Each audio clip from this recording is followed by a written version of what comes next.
Did you know that each year over 1,000 people get human papillomavirus? It's the most common cause of an STD in the United States.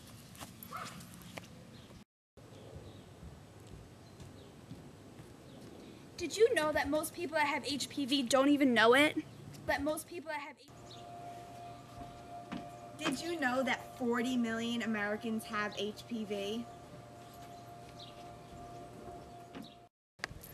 Did you know that there are 70 different types of HPV?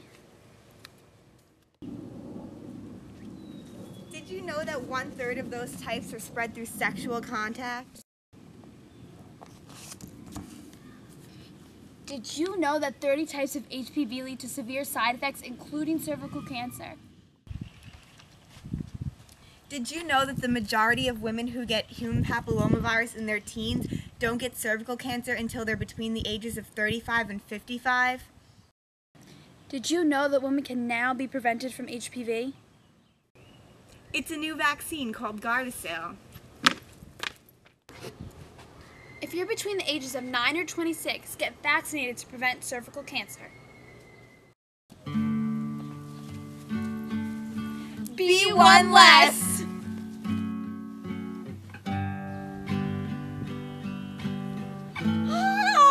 Did you expect it all to stop? Never mind. At the wave of your hand, like the sun's just gonna drop. If it's not, you demand, well,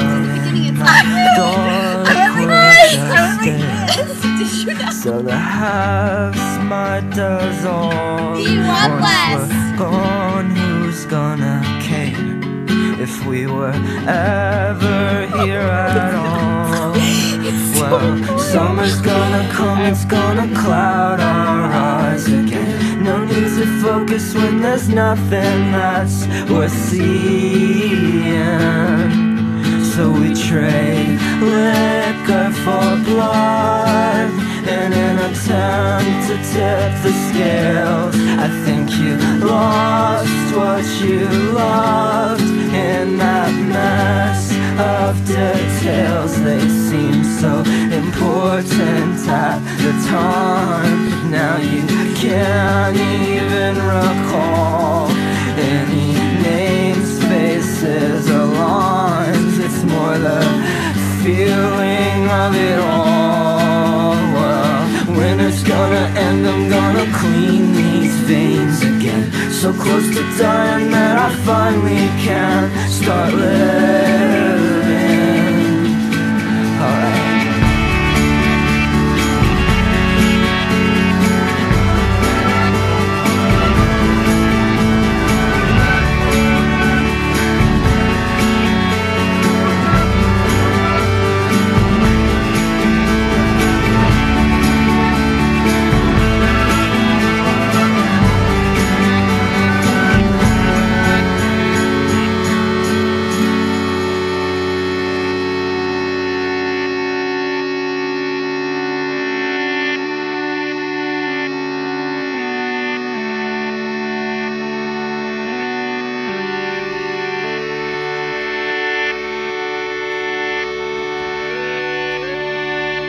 Hi, we're back. This is Radio KX, and we're here with Connor Oberst of the band Bright Eyes. How are you doing, Connor?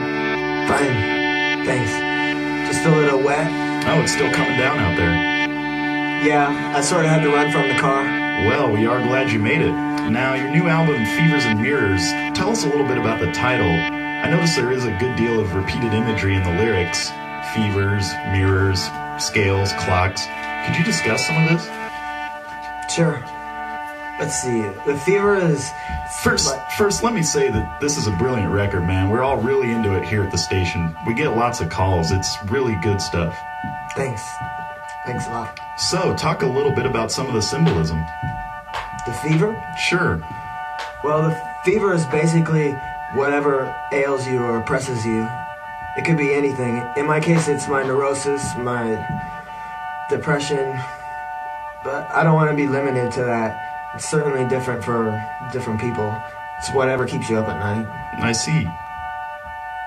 And the mirror is like, as you might have guessed, self-examination or reflection or whatever form. This could be vanity or self-loathing. I know I'm guilty of both. That's interesting. How about the scale? The scale is essentially our attempt to solve our problems quantitatively through logic or rationalization. In my opinion, it's often fruitless, but not always. In the clocks and calendars and such, it's just time, our little measurements. It's always chasing after us. It is. How about this Arianette? How does she fit into all this? I prefer not to talk about it in case she's listening. Oh, I'm sorry. I didn't realize she was a real person. She's not, but I made her up. Oh, so she's not real. Just as real as you or I. I don't think I understand. Either do I, but after I grow up, I will. I mean, a lot of things are really unclear for me right now. That's interesting. Now, you mentioned your depression. No, I didn't. You're from Nebraska, right? Yeah, sure. Now, let me know if I'm getting too personal, but there seems to be a pretty dark past back there somewhere. What was it like for you growing up? Dark? Not really. Actually, I had a great childhood. My parents were wonderful. I went to Catholic school. They had money, so it was all easy. I basically had everything I wanted handed to me. Really? So some of the references like babies in bathtubs are not biographical? Well, I did have a brother who died in a bathtub. Drowned. Actually, I have 5 brothers that died that way. No, I'm serious. My mother drowned one every year for 5 consecutive years.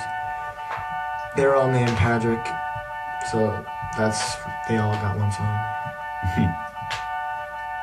It's kind of like walking out the door to discover it's a window. But your music is certainly very personal.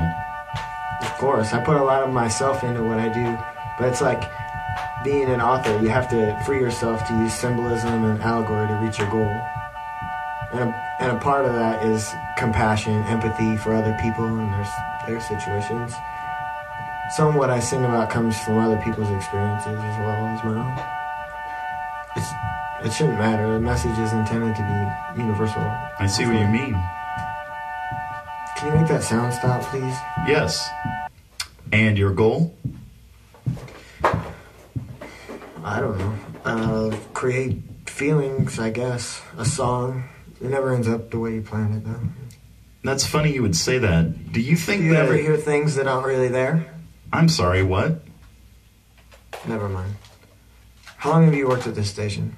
Oh, just a few minutes. Now, you mentioned empathy for others. Would you say that is what motivates you to make the music that you make? No, not really. It's more a need for sympathy. I want people to feel sorry for me. I like the feel of the burn of the audience's eyes on me when I'm whispering all my darkest secrets into the microphone.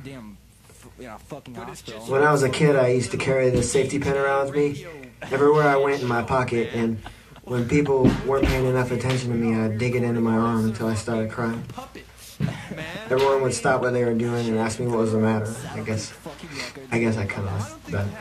Really? You're telling me you're doing all this for attention? No, I hate it when people look at me. I get nauseous. In fact, I could care less what people think about me. Do you feel that? You want to dance? No, I'm feeling sick. I really just want to be warm yellow light that pours all over everyone I love. So, you're gonna play something for us now. Is this a new song? Yeah, but I haven't written it yet. It's one I've been meaning to write. Called A Song to Pass the Time. Oh, that's a nice title. You should write your own scripts. Yeah, I know. I kept singing today. It's late. Yeah. I think if I don't do it on this time, I'm going to